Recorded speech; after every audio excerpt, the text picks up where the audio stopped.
hanya akan menyampaikan 4 hal. 1, kita semua mengikuti proses persidangan ini dengan akal sehat. Dan yang mengikuti dengan akal sehat pasti akan kecewa.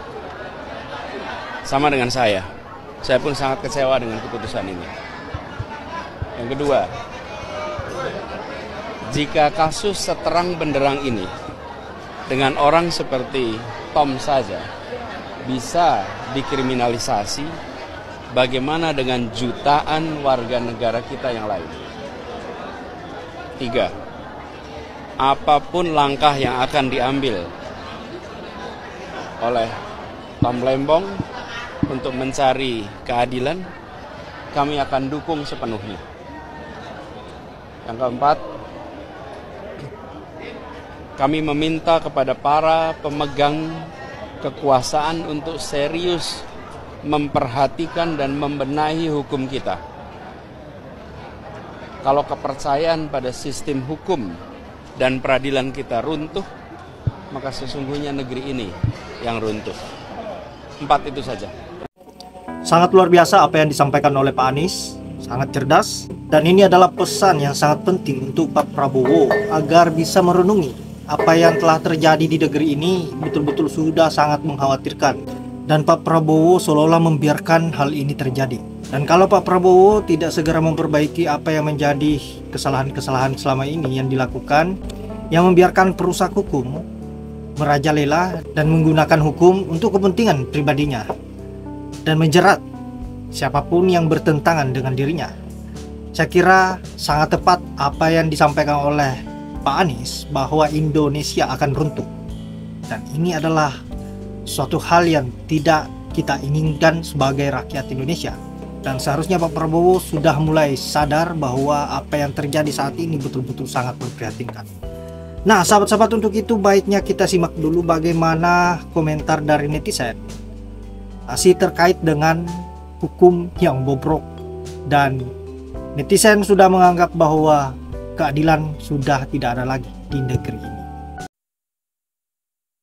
Tes, tes. 1, 2, 3. Tes, tes. Bismillahirrahmanirrahim. Berita duka cita. Innalillahi wa inna ilaihi roji'un. Telah berpulang ke rahmatullah Hukum bin Peradilan Indonesia. Meninggal dunia pada hari Jumat, tanggal 18 Juli 2025, pukul 18.00 waktu Indonesia Barat, di Pengadilan Negeri Jakarta Pusat.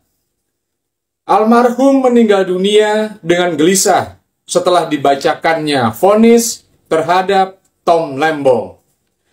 Meninggal dunia akibat tidak kuat lagi mengalami penyiksaan selama bertahun-tahun oleh para penegak hukum yang korup, tebang pilih, dan tunduk kepada agenda penguasa dan oligarki. Kami segenap rakyat Indonesia yang berakal sehat, berhati nurani, dan peduli dengan penegakan hukum mengucapkan turut berduka cita sedalam-dalamnya. Semoga para terdakwa, korban ketidakadilan dan penyimpangan hukum beserta keluarganya selalu diberi kekuatan dan ketabahan oleh Allah Subhanahu wa Ta'ala. Dan sebaliknya, bagi para penegak hukum yang korup, semoga segera menerima balasannya, baik di dunia maupun di akhirat nanti. Amin ya robbal alamin. Demikian yang dapat kami sampaikan. Atas perhatiannya kami sampaikan terima kasih. Wassalamualaikum warahmatullahi wabarakatuh. Ingat bos, hukum bisa dibeli. Yang barangnya udah disita masih bebas no. Contohnya no, Ridwan Kamil, barang-barangnya udah disita, motor apa, tapi masih bebas dia. Kalau ngeliat jangan dari satu sisi, pakai bilang gue dong lo. Nonton pakai disuruh gue udah ngeliat videonya. Cuman gue nggak ngeliat dia doang, gue ngeliat yang lain juga. Kan lo tahu yang korupsi triliunan, ratusan triliun penjara yang bentaran. pakai bilang gua dongo. Lo dongo, gua jambak lo. Madat banget lo. Salam logika. Kalau sampai Makarim tidak dijebloskan ke penjara, mendingan bubar saja deh Republik Konoha ini. Sudah terlalu vulgar soalnya hukum dijadikan mainan. Kontras banget dengan kasus TL yang bahkan tidak ada bukti. TL langsung dijebloskan ke sel, bahkan sekarang sudah divonis 4,5 tahun penjerong. Sementara Makarim yang buktinya sudah setelak itu sampai sekarang masih bebas-bebas saja. Nih, pelajaran penting dari kasus TL yang bisa dipetik khususnya oleh kaum double mino di Konoha. Yang pertama, jangan pernah mendukung Anies Baswedan sebagai capres. Yang kedua, jangan pernah pamer sebagai pembuat pidato Pak Mulyono. Yang ketiga, jangan buat orasi menentang rezim yang sedang berkuasa. Yang keempat, tunduklah pada Fufu Papa bin Mulyono. Oh, halo Konoha. Peristiwa yang sangat tragis di pengadilan Konoha. Tom Lembong namanya dikriminalisasi, dijatuhi hukuman 4,6 tahun.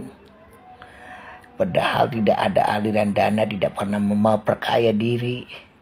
Tapi memang sudah diprediksikan bahwa Tom Lembong harus dipenjara.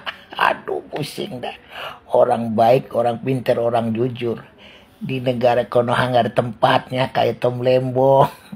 Diadili, dikriminalkan, dijatuhi hukuman. Weh, keadilan kemana? Yang nyuruh bukan Tom Lembong, nyuruh pimpinannya tuh yang diadili, yang diset ke pengadilan sebetulnya. Woi, pusing, keadilan mati, keadilan mati. Biasanya gue demen banget ngomelin koruptor. Tapi kali ini gue aneh banget nih sama hukumnya. Tom Lembong divonis 4,5 tahun penjara katanya. Tapi orang nikmatin hasilnya. Lah ini gimana juntrungannya orang nikmatin hasil tapi di penjara. Tuh, lu lihat be. Hakim akui Tom Lembong tak nikmati hasil korupsi impor gula. Tapi dia divonis 4,5 tahun penjara. Lah ini mana yang bener ini ceritanya? Di mana-mana mah ya kalau katanya di penjara nih, berarti dia ada salah, apa dia korupsinya gimana ya kan? Lah ini orang nikmatin hasil korupsi tapi di penjara. Aneh kata gue mah. Biasanya gue nih kalau namanya koruptor nih, gue demen banget ngomel-ngomelin gitu kayak Nadim apa begitu. Lah ini gue bingung nih.